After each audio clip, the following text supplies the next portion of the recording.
So, kamusta na mga idol guys? So, to update tayo ngayon, pero bago tayo magpatuloy, pa-like and subscribe naman po and pa-hit ng notification bell para updated kayo sa ating mga daily guys. So, to update, matapos nga po ang dalawang laban ng ating pambato na si Kai Sotto kontra nga po sa koponan ng si Horse Mikawa.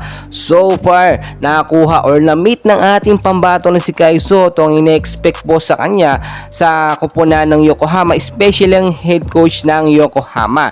Nakita nyo naman, mababa man ang puntos na naitala ni Kai Sotto, mababa rin naman ang kanyang playing time. Pero yung exposure at mga highlights na kanyang nagawa bilang isang big man nga po, ay talagang nakuha ni Kai Sotto. Masaya at talagang natutuwa mismo ang head coach ng Yokohama at ang team ng Yokohama sa pinapakita ni Kai Sotto. Napakabilis po kasi matuto ng ating pambato na si Kai Sotto at talagang nakita nyo kapag magaling ang point guard, magagaling ang kanyang kasama, marunong magpasa, nakakagawa si Kai Sotto ng magagandang mga highlights. Sa kanya rin po talaga pinopokus yung attention ngayon ng Yokohama dahil siya talaga ang nakakahakot ng matinding depensa para hindi makapuntos ang kalaban. Doon nung pangalawang laban nila, medyo tambak doon ang kupunan ng Yokohama. Pero nakita nyo naman, nasa adjustment system pa rin ang Yokohama kapag merong Kai Sotto. At itong last 2 games ng Yokohama, hindi rin pinasok si Kai Sotto sa first 5 dahil syempre alam nyo naman, bago pa lang si Kai, kinakapapa lang yan. Kaya pinaglalaro si Kai Sotto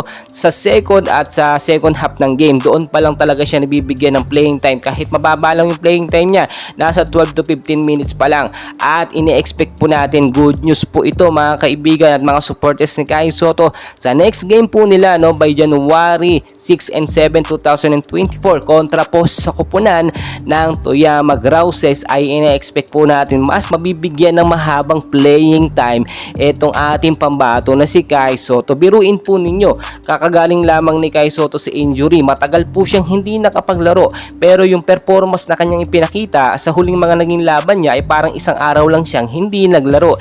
Yan po ang sinasabi natin na merong smart basketball IQ. Mataas ang IQ ni Kai Sotto sa paglaro po ng basketball, kaya napakabilis niya pong ma-pick up lahat.